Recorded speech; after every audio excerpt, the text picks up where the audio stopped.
Nagpapatuloy ang PTV Special Forum Kahandaan sa Lindol. Ang tanong, handa na nga ba tayo? Bago tayo magtanong, Cathy, dun sa konkreto, gusto ko lang itanong kay Director Solidum, ito karugtong pa rin ng preview sa discussion natin. Dahil mahirap, Director, mag-rescue kung wala ng daan. Mahirap mag-rescue kung wala ng tulay. Maraming mamamatay kung babagsak ang LRT at MRT. Can our public infrastructures, yung ating mga tulay, withstand a 7-8 magnitude earthquake? Okay. Yung mga tanong na yan, parte yan sa tinatawag kong disaster imagination concept.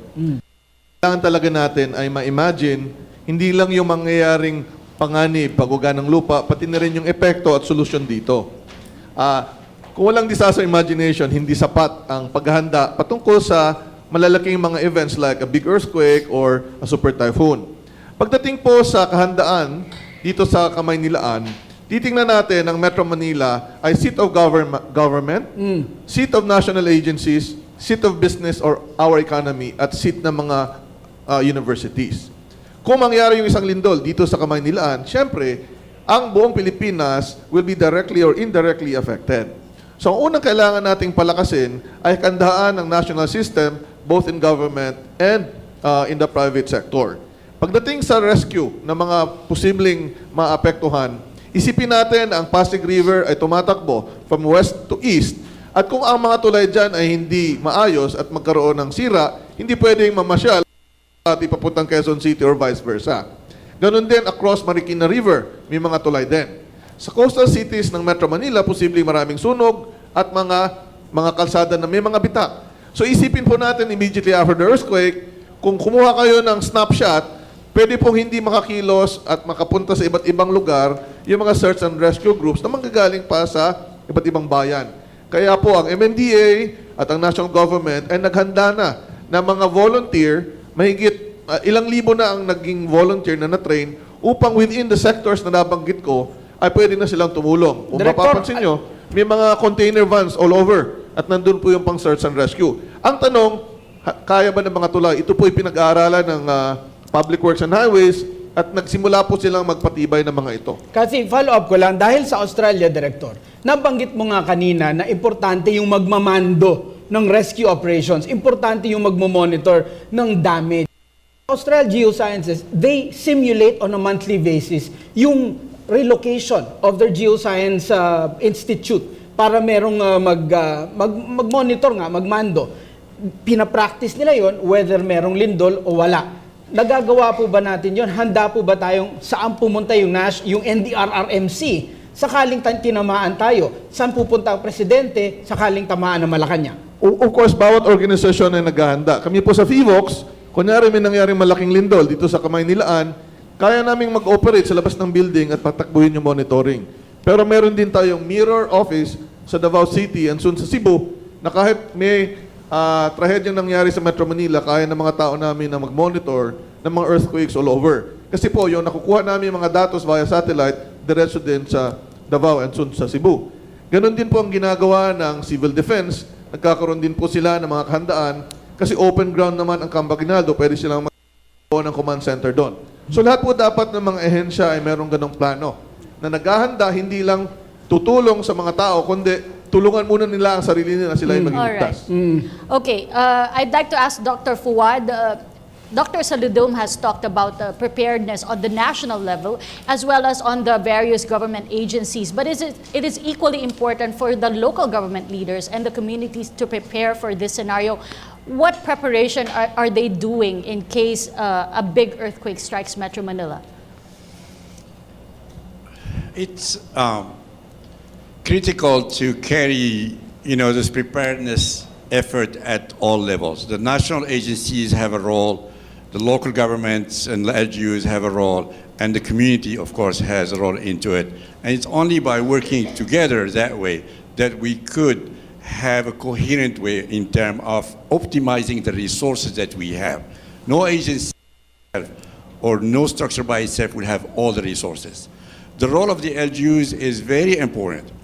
If you look at the Disaster Management Act of 2010, which is very comprehensive and very forward-looking, it actually gives 25 functions to the LGUs, including have a local disaster management plan, looking at the risk, doing awareness, working with the barangays. So many different, functions are given. And in the concept of those functions, of course, if this is all done, we will make, significant progress. But are they being done? Some of it is being done. Of course, some LGUs are much ahead than others. I mean, if you talk about Makati or even Quezon City or Pasig and some others, they have had the resources and they have been into this for many, many years.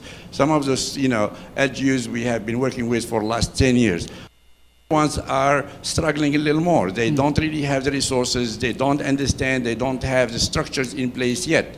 So even though the law has been there for 10 years, our biggest observation is it's not a matter of political will anymore. I think the politicians are now all aware of this, and the organization and institution of the government are all committed to this. The problem is in finding the human resources to do this, the technical people, the well-trained professionals. This is what will create the dynamics. This is what will get things done. And for now, there are very few of those resources. Very few people are very competent into this field. This is a very specialized and very complex field. So I think there should be an effort really to build and develop the capacity, the human capacity, so that the LGUs at all levels and the communities will have the right structures, the right human structures to carry on this big problem. Director Arcilia, sa Japan, sa mga hotel rooms, alam mo, pag lumindol, saan pupunta? Hindi lang pag-exit, pero saan ka pupuntang mga safe zones? Sa inyong pagkakaalam, na-identify na po ba yung safe zone sa bawat lugar ng itong posibleng maapektuhan? At alam na po ba ng ating taong bayan kung saan sila pupunta kung sakasakaling ang lumindol ng malaki? Sa Japan, may mga comics sila kung saan pupunta, no? I think dito sa Pilipinas, ginagawa na ng FIVOX, marami na sila kung saan ang mga safe areas ang masasabi ko lang dito, hindi natin tinitake advantage yung information na binibigay ng government agencies. For example, sa sinasabi ko nga sa FIVOX, sino ba nakakaalam kung saan tumatakbo yung West Marikina Valley Fault? Sa mga estudyante, alam ba nila yon? Tapos pangalawa, yung sinabi ni Dr. Fuad po, ang hirap ng trabaho ng FIVOX. Kasi, para kang bumbero na hindi pwedeng patayin ng sunog. Nagpapili ka ng, at least, volcanic eruption, earthquakes. Ang hirap po ng trabaho niyan. Ang gumagawa ng trabaho niyan, mga geologists. Kukunti lang po ang mga geologists natin. Alam ko kulang yung mga geologists ni Director Solidum. Ang baba pa ng sweldo, karamihan sila parang meteorologists lilipat. So kung talagang gusto ng gobyerno na masolusyonan ito, isa dyan, mag-imbak na mga taong marurunong at saka bayaran ng tama. Ang hirap po kasi ng trabahong yan. Hindi basta-basta manghuhula. One time, yun nga po, sa Facebook, minsan, kung sino-sinong iniimbita, si Madam Auring, ang nagpipredict na ng earthquake. Ako kung sa Lindol lang, tatawagan ko si Director Solidum. Pag natawagan ko siya, makakatulog ako ng mahimbing. Kasi ganun po ang resources ay kailangan nandyan. Pero ang dami po nilang ginagawa, kailangan gawin, kukunti po ang tao at saka resource. Okay. Kagagaling ko lang dito sa Asian Ministerial Conference on Disaster Risk Reduction, and isa dun sa mga session na inattendan ko, ang nagsalita yung taga-Australia GeoScience. He talked about the study conducted by their agency and FIVOX. And sinasabi na posible daw maganap yung, maraming points kasi yun, iisa-isahin ko po, Director Solidum. Sinasabi posible po maganap yung 7.2 magnitude na lindol. Saan po nanggaling itong figure na ito? Okay. Yung nabanggit ko kanina sa tanong din ng isang estudyante, hindi kaya natin mag-predict kung kailan mismo mangyayari yung lindol. Pero yung magnitude ay pwede po nating ma-estimate kasi may mga empirical relation. May mga experiences na po sa lindol sa buong mundo na base sa haba ng fault na namapa, pwedeng ganitong magnitude ang pwedeng mangyari. So ang ginamit po natin ay 7.2. Yan po yung basihan.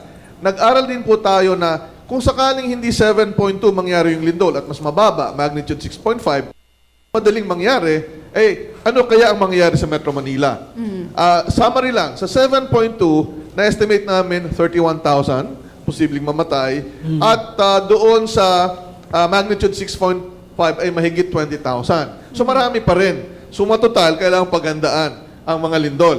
Natanong din nyo, ano po ang kahandaan ang gagawin? Alam ba ng mga tao na saan sila pupunta sa evacuation? Sa mga hotel ginagawa po yan at sa ibang mga gobyerno, mga ahensya. Pero may suggestion po ako sa mga kabataan through DepEd, sa CHED at saka sa DepEd. Bakit po hindi magbigay ng assignment sa mga kabataan? Madalas may assignment naman na gumawa ang bata together with their families a family evacuation plan. Pwedeng sa earthquake, pwedeng sa baha, na kung saan ilalagay nila kung saan ang safe at hindi safe na area sa kanilang bahay at saan sila mag-evacuate within the community na safe. Iti-check ngayon ng mga teacher kung tama yung evacuation plan. Hindi pong gawin yan. Pero kung susundin po yan, mas marami pong tao sa Pilipinas ang magiging handa.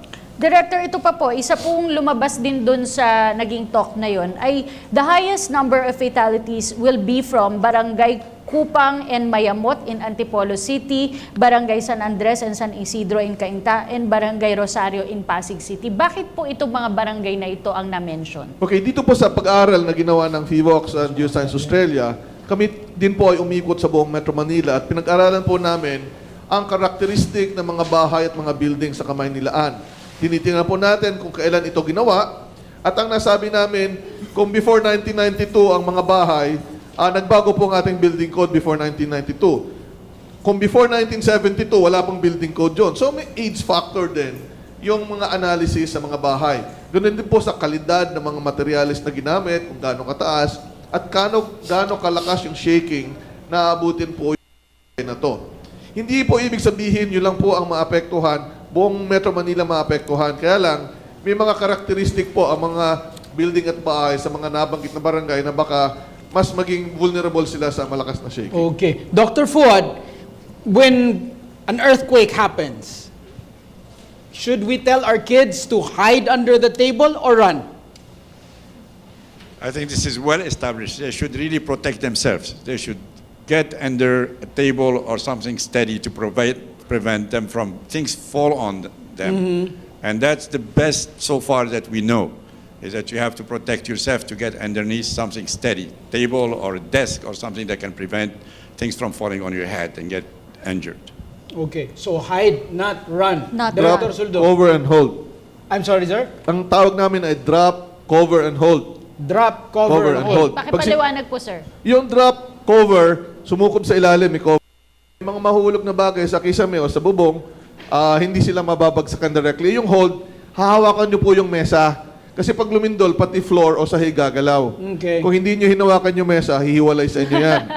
Kung wala namang mesa, pupunta kayo sa mas ligtas na lugar. Sa sulok, kung may poste at biga. At iwasan nyo yung mababasag o mahulog. Pumesto kayo, umupo, mag-squat, takpan ng ulo at kamay, ang batok ng kamay, o di kaya may bangko. Magbuhat ng sariling bangko, mayabang sa Tagalog, pero during the earthquake, pwede yun. No? Ang biro ko po doon sa drop, cover, and hold under the table. Hindi po masamang magkaroon ng under the table activity during the earthquake. Okay. Pero meron pong mga senaryo na sinasabi, yung meron daw pong safety triangle na sinasabi it is better than hiding under a table or a sturdy structure. Mali po yun. Ito po ay isang hoax na kumakalat sa internet. Hindi po lahat ng nakasulat sa internet na tama. Sabi doon, humiga ka sa tabi ng mesa at kung sakaling malaglag yung kisame ay magpo-form ng triangle. Eh bakit magpo-form ng triangle samantala yung mesa ay lumayas na? Naiiwan ka exposed sa mahulog na bagay. Pangalawa, refrigerator dahil hindi masisiksik. Pag tumabi ka sa refrigerator, babagsakan ka ng refrigerator. So hindi po tama yun kasi kung namatay ka dahil sa nabagsakan ka ng refrigerator, kayo po ang isisilid sa loob ng refrigerator. Okay. Drop, cover, and ano po yun? Drop and hold. Drop, cover, and hold. Or hold your position kung Okay. walang... Normally, Director, pagka-initial na yanig, meron ba kaagad yung kasunod which will give them time to run to a safer place? Okay, meron naman, may pagitan naman yan, pero ganito pong gagawin. Pag yung West Valley Fault na po ang gumalaw at nasa Metro Manila tayo, ang dapat po mararamdaman nyo ay vertical movement muna, bago horizontal. Pagkatapos ng horizontal, saka kayo lumabas at pag lumanig uli, drop, cover, and hold again until you get out. Kung wala po sa West Valley Fault yung tayo po, tulad ng Manila Trench, ang mararamdaman nyo ay horizontal lamang. Tandaan nyo po yan. Kasi napakahalaga po ng information na yon. Mas malapit ka sa epicentro, vertical muna. So, vertical, And then horizontal, Taas, mas baba. matagal. Vertical, and then Taas, baba. magpapahinga ng konti. Hindi, wala. Diretso na yon. Horizontal na. Okay? And then, titigil, baka sumunod ka agad, pero what you do is, after you try to get out, drop, cover, and hold again pag So pag nakaramdam tumigil ulit. ba, Director, stay lang o takbo na? Well, pwede ka na lumabas. Okay. Pero titingnan nyo muna yung paligid kung may mga nasira at anong lugar ang pwedeng daanan at hindi delikado. Okay. Okay. Naku, napaka-interesante nito. Napaka-interesante. Marami pa Kirby. mga senaryo tayong itatanong Oo. mamaya, pero kay Kirby muna. Maraming salamat muli, Atty. Mark at Cathy. Unahin ko na, may katanungan si Mary Ellen Buro, galing siya sa Trinity University of Asia. Good evening po. Yung tanong ko po para po sa AFP, regarding the possible movement of the West Valley Fault, will there be evacuation centers near the affected areas? How many and where will these evacuation centers be? Regarding po this question po ninyo as of yung recent na earthquake na nangyari here in Batangas, ay na-alert po yung ating mga disaster response units, lalo din sa Task Force NCR. And dahil po doon, what we did was first to alert lahat po ng ating disaster response units within Metro Manila. I'm not sure if there is if kami po yung magdi-determine nun where are the places kung saan. But sa amin po ang tasking ng Armed Forces of the Philippines is for us to take the lead pagdating sa mga specific areas where there are rescue operations na kailangan mangyari po. Kapag sa West Valley Fault po ang Lindol, nag-designate na po ang MMDA through their operation. Siyempre, paglabas nyo po sa bahay, open area na kaagad in the vicinity. Pero kung kailangan talaga ng massive evacuation, nag-designate po ng mga golf courses. Sa Intramuros sa Maynila, sa Villamor Golf Course, and then sa Veterans Memorial Golf Course malapit sa ospital dito sa Quezon City, and even dito sa Wakwak or even sa Marikina, yung mga open field. No? So ito naman po ay dadagdagan pa, pero kailangan po nyo kaagad out of your house is an open area na wala pong matutumbang mga building o mga puno. Dapat 1.5 times ng vertical structure ang layo nyo para hindi kayo maabutan. Okay? Yun po yung unang gagawin nyo immediately after the earthquake. Yung nabanggit po pong lugar, after na lang kung kailangan talaga magsilikas. Alright, maraming salamat po, sir. Next question galing naman po sa taga-PUP, si Veronica Martin. Good evening po. This question is for the Director Solidum. Kung taga Marikina po ako, and kung magkakaroon man po, possible po ba na magkaroon ng landslide, lalo na po doon sa mga city na malalapit sa bundok tulad ng Marikina? At kung meron man po, may mga bundok po ba na na-identify ng ahensya na delikado po? Okay, tama Thank po you po. yun. Ang isang panganib dulot po nung Lindol ay landslide. Sabi nga, strong earthquake is better than a well-financed political campaign. They always ensure a landslide. So dapat po, bantayan po natin yung mga tatarik na lugar at identified na po yan. Iiwasan po natin yung mga matatarik na lugar kapag lumindol, wag pababa, pasabay ng landslide, kundi horizontally away, no? Out of, palayo sa path. So dapat po, pinapag-aralan na ng mga tao na malapit sa mga matatarik na lugar, kung sakaling lumindol, saan sila pwesto at tatakbo. Okay. Thank you po. Okay, isang question pa galing pa rin sa taga-PUP, si Jana Mendoza. May katanungan, Jana? Good evening po, Director Solidum. Taga-Halatagan, Batangas po ako. Yung gusto ko lang pong malaman, nagkakaroon pa din po ba ng pag-aaral hanggang ngayon para nangyaring lindol po nung last week? Okay, yung lindol po nangyari nung Wednesday, 7:52 ng gabi, ang kumilos po dyan ay lubang fault. Ang paggalaw po ng lindol na yun ay horizontal. Immediately after the earthquake, alam naming horizontal yung paggalaw ng fault, at dahil sa magnitude na yan, hindi pwede magka-tsunami. Pero alam din namin, hindi magiging damaging yung earthquake kasi nga intensity 5 lamang ang pinakamataas. So ang ginagawa po natin ay tinitingnan natin yung mga aftershock na nangyayari. Ito naman po ay hindi nararamdaman, so hindi nyo na kailangang matakot tungkol doon. Ang issue dito, gawin po natin yung lindol noong Wednesday na reminder sa atin pong kababayan sa buong Pilipinas na maghanda. Kaya po, dapat magkaroon po ng pagsasanay, magkaroon ng mga drills para hindi tayo takot kung sakaling maulit yung malalakas na paglindol. Mga tips kanina, yung drop, cover, and hold. I think applicable yon sa lahat ng setting. Pero paano kung nasa kotse ka? Medyo malakas, nakita mo, lindol. Anong gagawin mo? Lalabas ka ba? Ihihinto mo ba yung kotse mo? O doon ka lang, safe ba yung kotse? Director Arcilia. Iano ko po yan kay kay Director. Director Solidum, okay. Okay, masana. para sa mga katanungan tungkol doon sa anong gagawin kapag lumindol, before, during, and after, meron po tayong polyeto na pwedeng i-download sa website. Okay. Ito po ay mas mahalaga sa credit card kasi nandito po yung lahat ng tips. Pag ikaw po ay nasa vehicle, stop and get out. Pero kung... Pero wag sa gitna ng kalsada. syempre, baka maipit. Pero ang mararamdaman nyo kapag kayo nagmamaneho, parang may flat tire. So, pag malakas ang pag-inig, hindi ka naman makakadrive ng tama. So, dapat talagang tumigil. Hindi kayo tatawid sa mga tulay or flyover. Pero kung nandun na kayo sa gitna, syempre. Tas matraffic. Nasa EDSA kayo.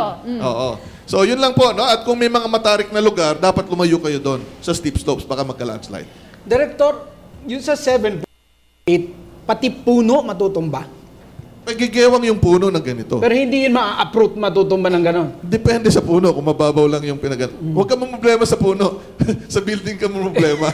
No? At ito po ay kailangan nating pag-aralan na mabuti kasi intensity 8, malaki na po ang gewang ng mga gusali. Okay lang po yun kung nasa taas kayo ng condominium, mas magalaw yung nasa taas kaysa sa baba. Kung matibay na po yun, huwag lang kayo magpanik, huwag kayong magkaroon ng high blood pressure, okay lang kayo doon. As long as hindi mag-collapse yung building. So, marami po ang mga high-rise na built to withstand a strong earthquake. I read somewhere that in case of an earthquake, it's better to run up the building rather than down. Dr. Fuad, is that true? I heard in case of fire, go down. I don't know in case where of you read earthquake, you go up. I don't know where you read that, but this is the first time I've heard something like this. I don't think that's true. You know, I think you go up, of course, if it's a tall building, it if would you're sway on the more. 30th floor. It would sway more. It would move more, you know, on the upper floor. I guess the logic is, if it crumbles down, at least you're on top of the building. But Well, you're you know, already if you're dead. talking about crumbling down, that's the extreme condition where, you know, you just matter of luck where you are.